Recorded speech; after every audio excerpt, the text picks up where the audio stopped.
नमस्कार, डीडी राजस्थान के खास कार्यक्रम चर्चा में आपका स्वागत है। मैं हूं अर्निशा डाबले। हर साल 3 दिसंबर को अंतर्राष्ट्रीय दिव्यांगजन दिवस मनाया जाता है।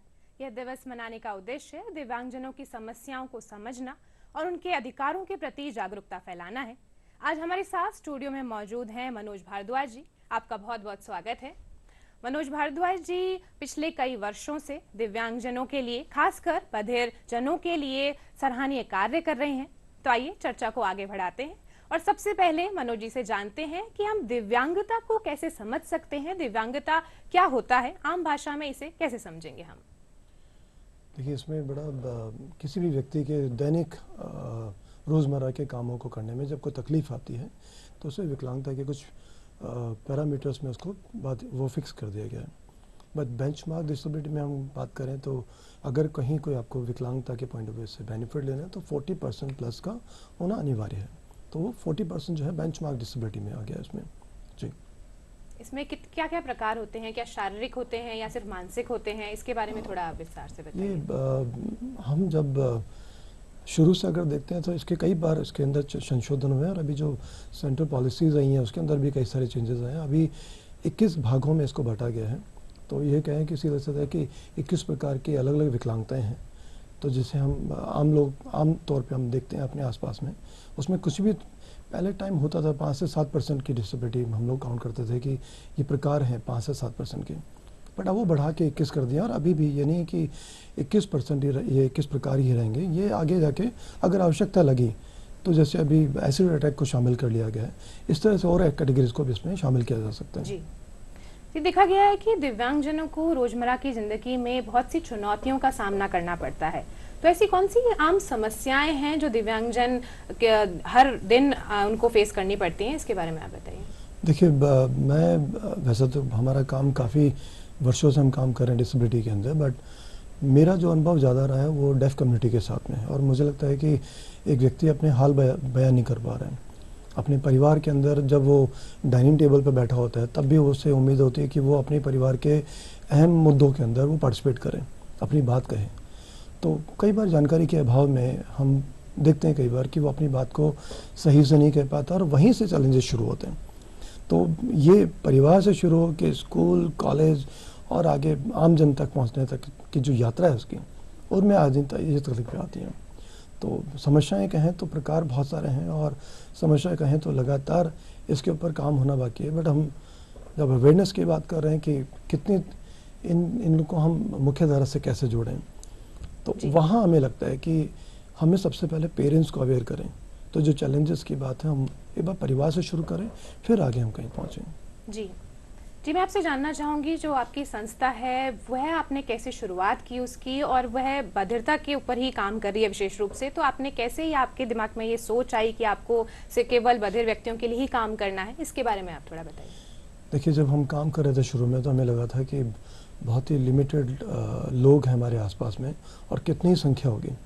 बट जब हमें कुछ जगहों पे जाने का मौका मिला, हमारे साथी हुआ करते थे बहुत सारे, और छोटी छोटी गॉसिप से हमने शुरुआत की थी बातचीत करने में।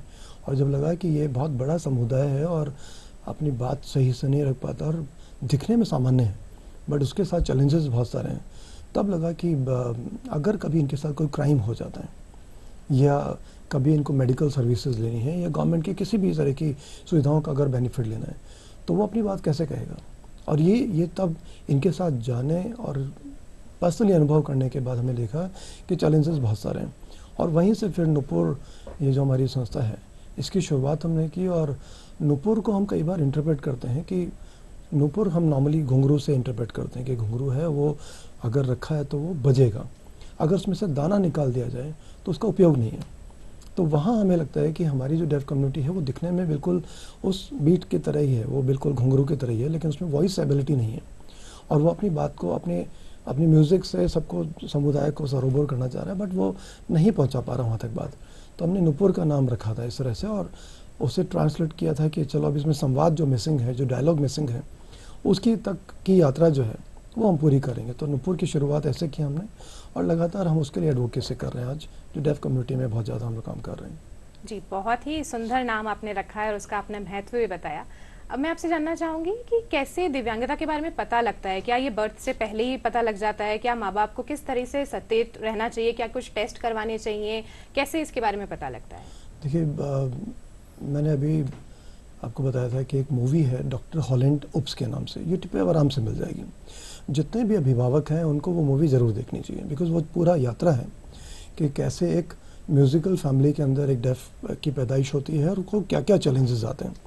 जहाँ तक आपने बात पूछी कि हम उसकी पहचान कैसे कर सकते हैं, उसके अड़े उसके बारे में हम उसको डायग्नोस कैसे कर सकते हैं, उसके बारे में बात कैसे कर सकते हैं, तो ये जितने भी ये हम कहते हैं चौथे महीने से हम उसको पता कर सकते हैं प्रेगनेंसी में कि विकलांगता में किस किस प्रकार के हैं। अब पहले कभी हुआ करता था कि बेरा टेस्ट और इस तरह की तकनीक हमारे पास नहीं थी, बट आज हमारे पास सारे इक्विपमेंट्स हमारे पास में हैं जो विदेशों में हम बहुत जल्दी पहचान कर लिया करते थे विकलांगता की, आज हम हिंदुस्तान में कर पा रहे हैं। बट दुर्भाग्य ये है कि हम उसके बारे में सही से अवेयर नहीं कर पाए सोसाइटी को। जी, जैसे कि आपने बताया कि ये जन्म से पहले ही हम पता कर सकते हैं। उसके बाद क्या-क्या समस्याएं आती हैं जब अगर हम बात करें दिव्यांगजनों को अगर स्कूल में एडमिशन लेना होता है, बच्चों को बाहर शिक्षा प्रदान करनी होती है, तो उसमें उनको क्या-क्या चुनौतियों का सामना करना पड़ता है? देखिए, ये बहुत बड़ा मंच है दूरदर्शन का। मुझे लगता है कि यहाँ तक जब हम बात करेंगे तो ये बात बहुत दूर तक जाएगी कि जितने भी अभिभावक हैं उनको ये समझना पड़ेगा कि जब उनके परिवार में एक दिव्यांग व्यक्ति उनके साथ जन्म लेता है उनके परिवार में, तो उनकी जिम्मेदारियां ज़्यादा बढ़ जाती हैं। बजाय वो प्रशासन पे या टीचर्स पे या किसी पे ब्लेम करें, उससे अच्छा है कि उनको अपनी जिम्मेदारी समझें। और ये जब मैंने कहा कि आप जन्म के समय जब आपको मालूम पड़ा कि वो व्यक्ति बच्चे में कुछ विकलांगता है, या जब भी आपको पता लगा, तो वहीं से आपको शुरुआत कर देनी चाहिए उसके मुख्य धारा में शामिल होने के लिए। आप ये मत सोचें कि मैं इसका मेडिकल सर्टिफिकेट बना लूँगा तो कुछ इसको रियायतें मिल जाएंगी या स्कूल के अंदर इसका दाखिला हो जाएगा, फिर स्कूल जाने और हम क्या ही कर सकते हैं। बट ये स्कूल एजुकेशन से लेके और इसके आगे तक की जो यात्रा है, ये कहते हैं ना कि शुरुआत आपको अगर मजबूती से कर दी है तो उसका भविष्य में कहीं दिक्कत नहीं है। बट हमारे यहाँ पे अभिभावकों को अभी तक अवेयर हम सही से नहीं कर पाए, और उसकी वजह से ये होता है कि बच्चे की ऐसी कंडीशन आ जाती है, एक लंबे समय के बाद में वो बच्चा त्रिशंकु बन के हमारे समाज में खड़ा हो जाता है। अब वो आम समाज के लायक भी नहीं रहता है और डेफ कम्युनिटी के अंदर भी पूरी तरह से अच्छा परफॉर्म नहीं कर पा रहा है, और उसके कई कारण हैं। हम अगर एजुकेशन में बात करेंगे तो उस पर ये सारी चर्चाएं हम दोबारा करते हैं। जी, आपने बिल्कुल सही कहा कि घर से ही शुरुआत होती है, कि घर में ही अभिभावकों को समझना चाहिए कि उसके कुछ खास ज़रूरतें हैं जो उन्हें पूरी करनी चाहिए। मैं आपसे पूछना चाहूँगी कि आगे जैसे ये तो घर की शुरुआत हुई, और घर में कई बार ऐसा होता है कि रिश्तेदार आमजन उसे अभिशाप मानते हैं कि अगर कोई बच्चा किसी विषमता के साथ पैदा हो रहा है, तो इस कुरीति को, इस मानसिकता को किस तरह से बदला जाए? देखिए, हमारे टाइम में हमने देखा है कि बच्चों को जब शादी विवाह के जो फंक्शन होते हैं तो लोग अवॉइड करते हैं कि जैसे कि अरे यार इसको लेके जाऊंगा तो मुझे इसको रोकना पड़ेगा। और कई बार ऐसा होता है कि बच्चों को बोल दिया जाता है कि तुम चलना वहाँ पे अच्छे से कपड़े तैयार हो जाओ, पहन के चलो, और वहाँ जाने के बाद में ज़्यादा बात नहीं करना है, तो वो मना कर दिया करते थे। तो जिस कम्युनिकेशन की हम आज आवाज़ उठा रहे हैं, ये कम्युनिकेशन के लिए पेरेंट्स को हम क्यों बोलते हैं बार बार कि उनको अवेयर होना चाहिए। वो हमें उनको बताना पड़ेगा कि वो बच्चा जिस मातृभाषा के साथ अपना बेटर कम्युनिकेशन कर सकता है उसके साथ उसे आप अलाउ करें। लेकिन होता बिल्कुल विपरीत है। लोग ये चाहते हैं कि उनका बच्चा सोसाइटी में शामिल भी हो, और कई बार तो आपने देखा होगा कि बच्चा डेफ है, सुनने और बोलने में उसको तकलीफ़ है, लेकिन उसके साथ साथ में उसके पेरेंट्स का ये कहना होता है कि हमारा बच्चा तो बोलता है, देखो बेटा पापा को बोल के बताओ, मम्मा बोल के बताओ। ये बड़ी तकलीफ़ है कि वो एक लिमिटेड समाज तक उसको सीमित रखने के लिए ये एक रॉन्ग प्रैक्टिस के अंदर शामिल हैं। जबकि मुझे लगता है कि शायद हमें उसका ओवरऑल डेवलपमेंट के पॉइंट ऑफ व्यू से हमें परिवार को थोड़ा अवेयर करना चाहिए।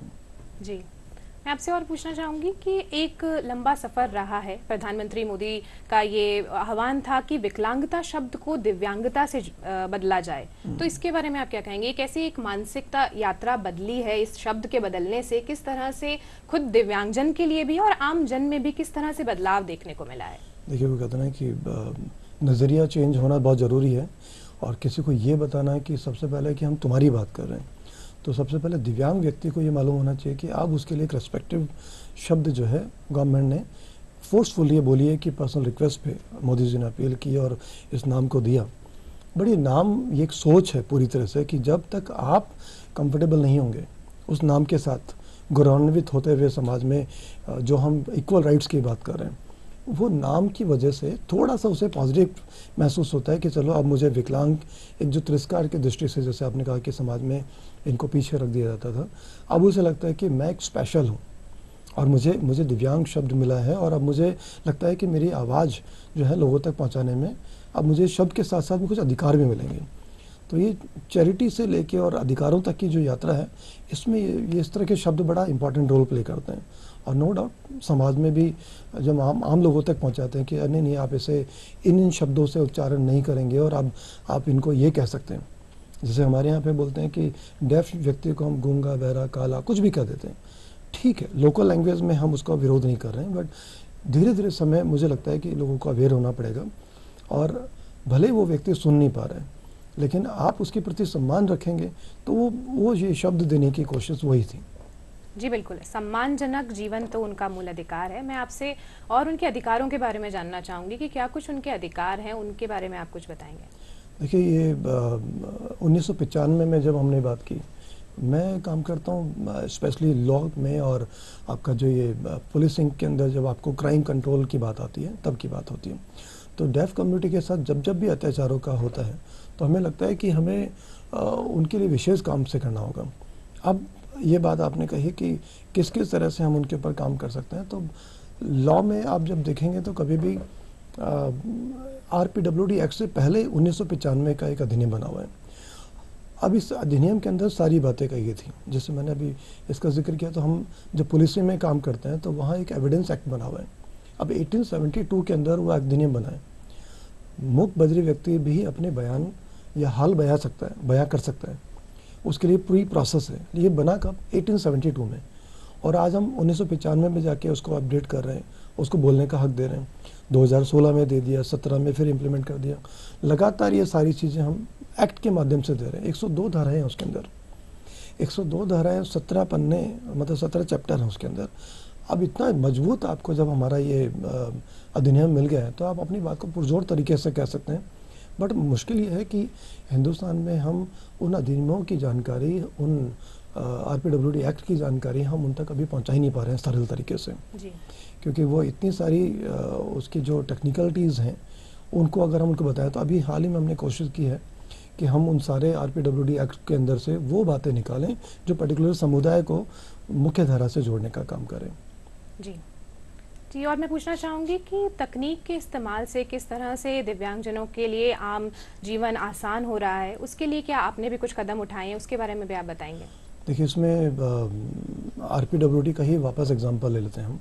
RPWD के अंदर धारा 44 और 45 में ये बड़ा क्लियर सा बिल्कुल कहा गया है कि आपको उन भवनों को या उन परिसरों को बाधा मुक्त बनाना है दिव्यांगजनों के लिए। तो जब ये तकनीक की बात आती है तो तकनीक में भी, इंफॉर्मेशन ब्रॉडकास्ट में भी कई तरह की गाइडलाइंस हैं सभी तरह के लिए। अब जब बात आती है कि संवाद कायम करने की, तो संवाद कायम करने के अंदर हमारे साथ दिक्कत ये आती थी कि मुझे आपकी बात को किसी को कहना है, तो मुझे आपकी बात को कहने के समय मुझे एक इंटरप्रेटर की आवश्यकता है। वो आएगा, मैं उसे बताऊंगा संकेतों में, और वो मेरी बात को समझ के फिर आपको बताएगा। तो ये जो 3 वे कम्युनिकेशन था, इसको थोड़ा सा हमने और सुलभ बनाने की कोशिश की तकनीक के माध्यम से। और उसमें अभी हमने हाल ही में, आपने सुना तो आपके टीवी ने तो बड़ा इसे प्रमोट किया है, हम बहुत ज़्यादा उसके लिए आभारी हैं आपके। और उसका कारण क्या है कि संवाद कनेक्ट मैंने अभी थोड़ी देर पहले कहा कि नूपुर में जो दाना मिसिंग था, जो डायलॉग मिसिंग था, उसको हमने पूरा करते हुए नाम दिया है संवाद कनेक्ट। और संवाद कनेक्ट एक सिंपली QR कोड है।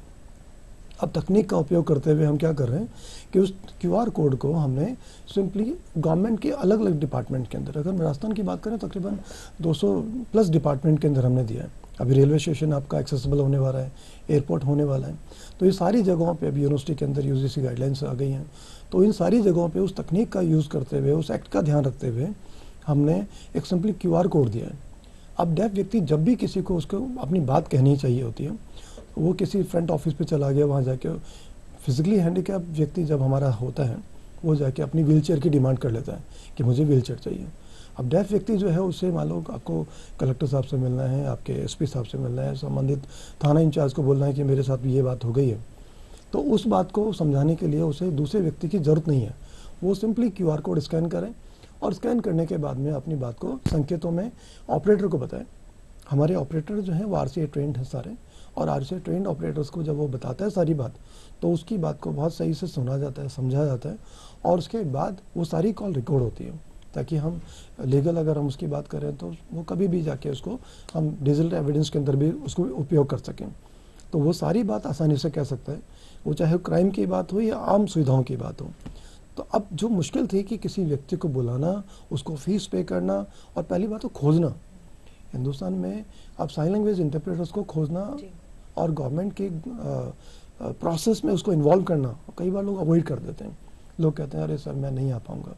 तो इंटरप्रेटर्स को भी हम एजुकेट कर रहे हैं कि प्लीज़ आप लोग डरे ना, और गवर्नमेंट ने अभी कई तरह के आपके लिए वो सम्मानजनक ऐसे मंच बना दिए हैं कि आप विधिक सेवा प्राधिकरण की तरफ से जा सकते हैं, आप इन्वेस्टिगेशन का जो प्रोसेस है उसकी तरफ से जा सकते हैं, और आपको कहीं भी हरेसमेंट का शिकार नहीं होना पड़ेगा।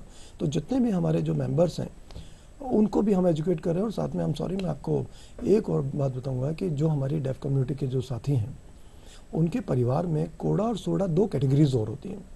तो कोड़ा और सोडा कैटेगरी के अंदर जो है वो ये जो लोग हैं, ये एक हो गया है सिबलिंग्स ऑफ डेफ एडल्ट, मतलब जिनके भाई बहन में से कोई डेफ है, और एक हो गया चिल्ड्रंस ऑफ डेफ एडल्ट, मतलब अभिभावक डेफ हैं और उनका बच्चा सुनने वाला है।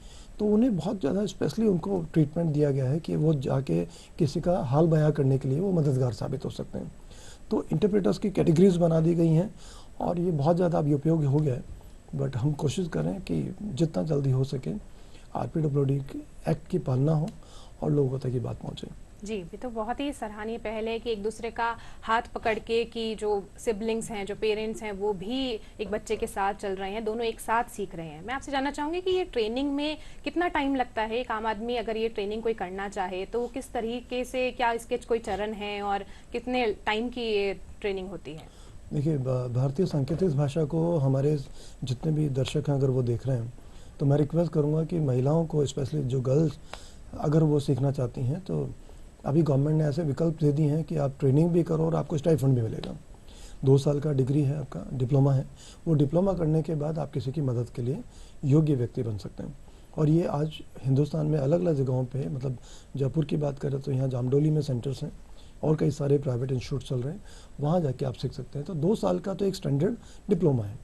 बट वैसे अगर हम बात करें गवर्नमेंट डिपार्टमेंट में, जब लोगों को कम्युनिकेट करना होता है तो उनका STC होता है, स्टाफ ट्रेनिंग सेंटर जो है, उसमें हम लगातार जाते हैं। अभी आपने देखा होगा होमगार्ड के अंदर 40 दिन की ट्रेनिंग के अंदर कंपलसरी कर दिया गया है, बैंकिंग में कंपलसरी कर दिया गया है, आपका पुलिस की ट्रेनिंग में इसे कंपलसरी कर दिया गया है।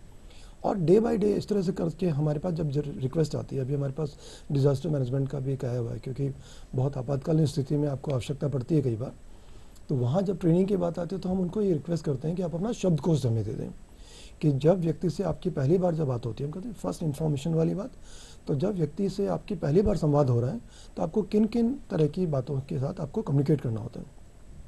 तो जो डिपार्टमेंट के लोग होते हैं वो हमें पूरी सूची जारी कर देते हैं, और सूची के अंदर जो है वो क्लियर हो जाता है कि आपको नाम पूछना है, ये बताना है कि आप धैर्य रखें, आपकी मदद के लिए कुछ लोग आ रहे हैं, आप उसे कह सकते हैं कि आपके साथ प्रॉब्लम क्या है, आपको कहीं मेडिकल में है, पेन हो रहा है कहीं पे।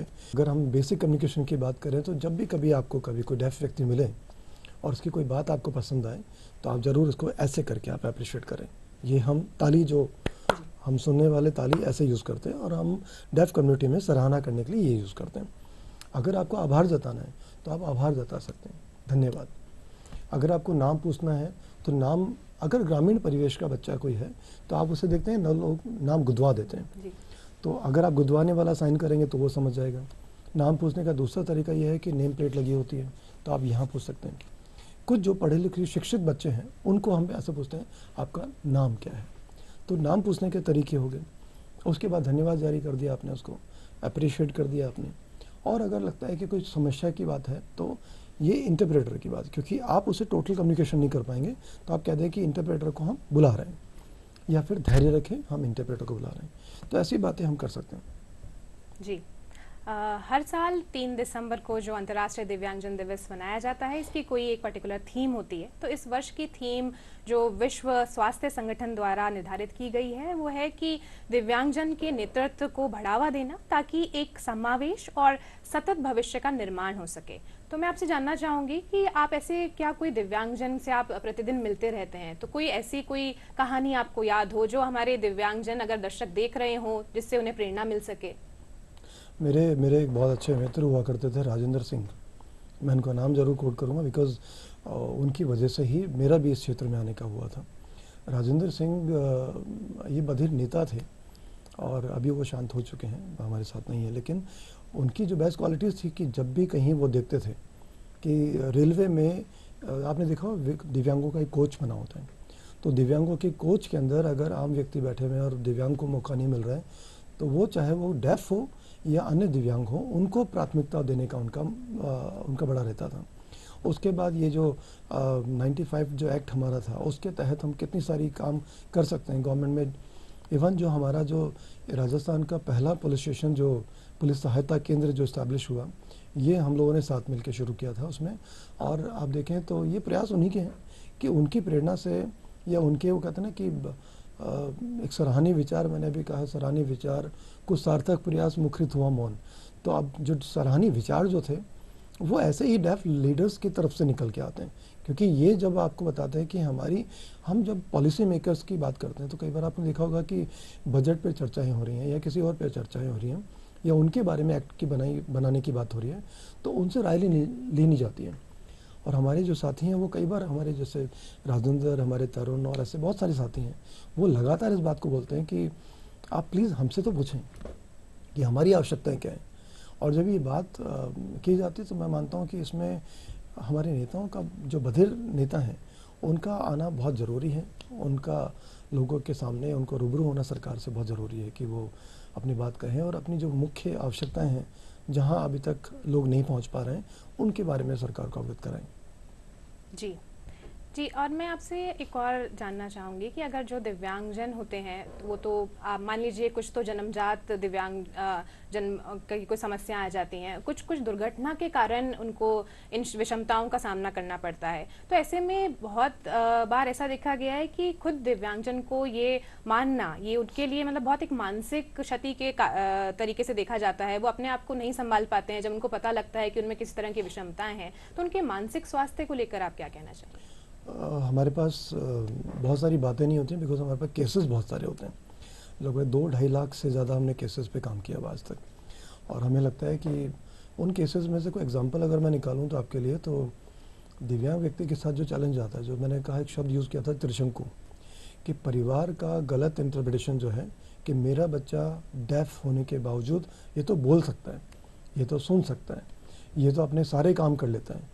देखिए, मैं फिर से कहूँगा, हम बार बार लोगों को समझाने की कोशिश करते हैं कि मैं बोलने वाला हूँ और ये डेफ है, या कई बार हम इसको ऐसे इंटरप्रेट करते हैं कि मैं तो नॉर्मल हूँ और ये डेफ है।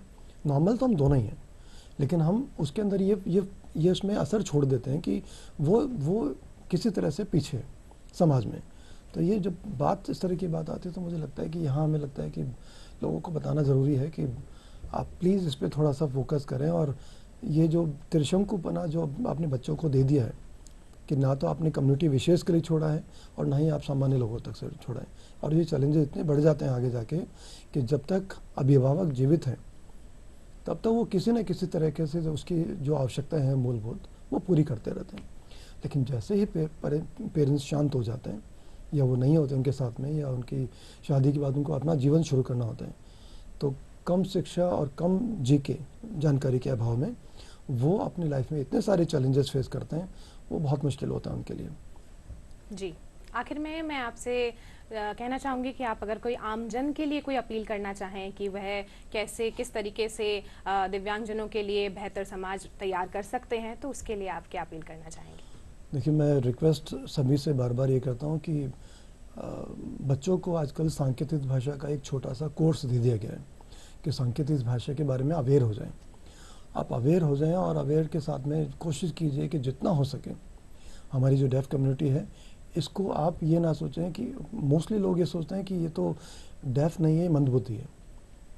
आप यकीन मानिए कि वो सब कुछ कर सकता है अगर आप उसे सही से सुनने और समझाने का प्रयास करें। तो लोगों को सुनने का ही मौका नहीं मिल रहा, लोगों को बताने का मौका नहीं मिल रहा है, और वो आपसे बात करना चाहते हैं। मैंने शुरुआत में कहा था कि परिवार की जो डाइनिंग टेबल है, अगर वहीं से उसे समान अधिकार मिलना शुरू हो जाए तो समाज में कहीं कोई दिक्कत नहीं है।